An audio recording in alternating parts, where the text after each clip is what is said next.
Ever since I was younger, I was into video games. Somebody like the Fuse so I can bring bad news to all these crews who can't NBA jam with the shoe. Hey everybody, welcome back to a quick beer review. Checking out a beer from Lagunitas. I saw this today at the store and I decided to grab it. I've never had this beer. Apparently it's their low calorie, low carb beer. I didn't know that that was a thing with Lagunitas, but it is called DayTime IPA. And it seems that they're getting into the low cal, low carb beer game. Why not?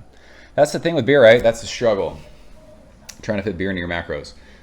It's funny because a lot of craft beer drinkers will, shit on and talk shit about things like Michelob Ultra. And I remember there was, what was it, Miller 64 and all these low cal beers. But I mean, those beers I'm sure sell a ton because people are constantly trying to figure out how to still fit beer into their lifestyle, depending on what they're trying to do, whether it's lose weight, whether it's,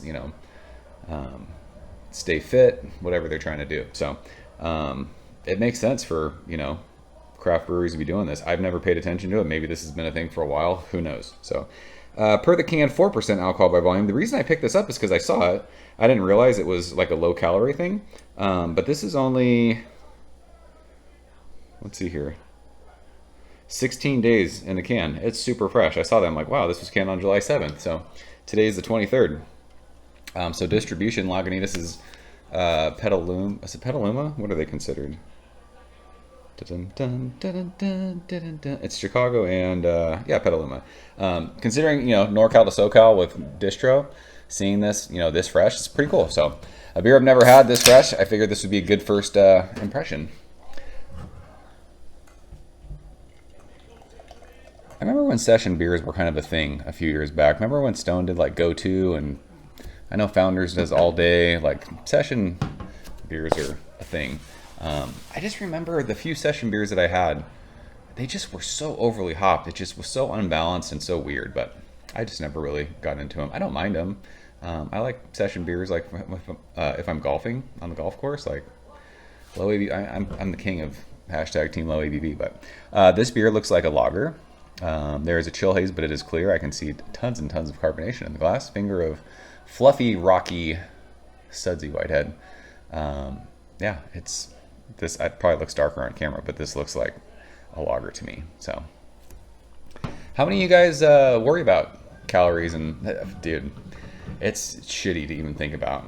You're talking about 8-9% double IPAs, 16-ounce format. It's a meal. And I mean, I don't know if you guys are like me on a Friday or Saturday, you open a few of those, like you're adding a shitload of calories to your diet when it comes to beer. Then you go to like stouts and barley wines and super high ABV stuff. It's not fun to think about. It is not fun at all. So let's shove our nose in. Is there any information on here?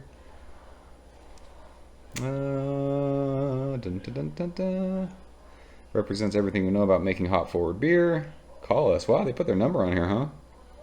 Yeah, it doesn't say, I was wondering if it was going to show IBUs or hops or anything. It doesn't have any information on the can. This smells very lemon zesty to me. It's lemony. That's about it. It smells like hop resiny, but it's not like crazy in your face. I mean, listen, this is a fucking 4% beer. Like, what are we expecting here? I will say, this is... is this lower alcohol than like a Bud Light or a Coors Light? I think so. This actually smells like beer. It smells hoppy. It is. It's lemon limey, hop resiny, maybe like a little grapefruit oily. And like a nice bready crackeriness. But nothing in your face, nothing that's going to you're going to smell that and be like, holy crap, I don't think I can drink this. It's way too much. It's a good smelling, it smells hoppy. It's just nothing crazy. So let's go and taste it. Cheers.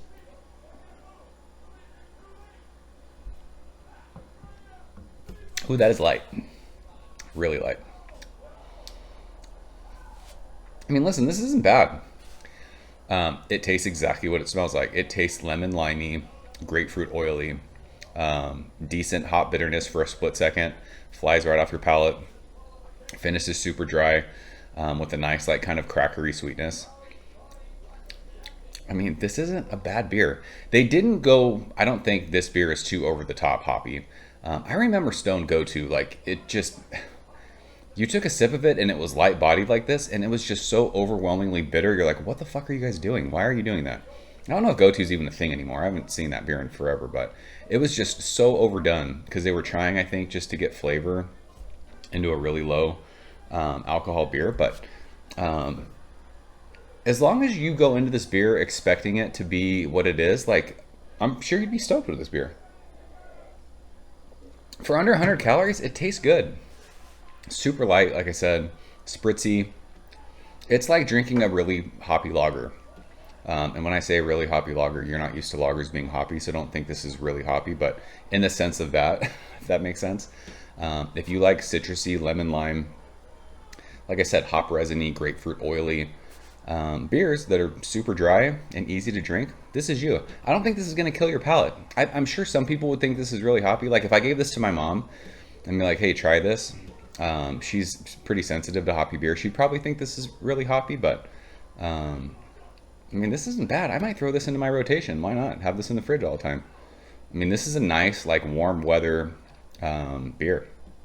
This is a lawnmower beer that has some flavor to it. But just like I said, as long as you don't go into this expecting this to be like this explosion of aromatics and crazy flavors, like, I think you'll like this beer. It's really light. It's really thin. Like, don't expect any crazy, like, IPA mouthfeel, even though it says it's DayTime IPA. It's just, I mean, this is a crusher of a beer. I don't mind it at all. Not mad at it. It's really, really flavorful for a low-calorie 4% beer. So, like I said, this might go into the regular rotation. Why not? I'm not mad at it. What'd I pay for this? This was $9.99 for a 6-pack of cans. So the value's there, I think. I mean, it's not crazy. $10 for 6, 12-ounce beers. I'm like, where are you going to get that at a bar? Can't do it anywhere. So that's Lagunitas DayTime IPA. You guys fans of this one? I hope so. I mean, I'd like to hear if you're not, like, why not? Because it's a 4% beer. Like, what were you expecting? What, like, if you're saying it tastes like water, well, of course it tastes like water. It's a low fucking calorie beer. Like, that's, it's fun, like, talking to you guys about beers when, you review, like, a lighter beer and everyone's like, oh, there's just no flavor. Well, yeah, it's a 5% pale ale. This is a 4% session IPA. Like, you can't really get that much flavor out of it. So, you have to kind of, like, judge these or grade them, if you want to grade them, on by what they are. It's a good beer. So that's it. I'm out of here. See you soon. Cheers. Thank you for coming behind the bar, in the arcade, all that shit. Ever since I was younger, I was into video games. Somebody like the fuse so I can bring bad news to all these crews who can't NBA jam with the shoe.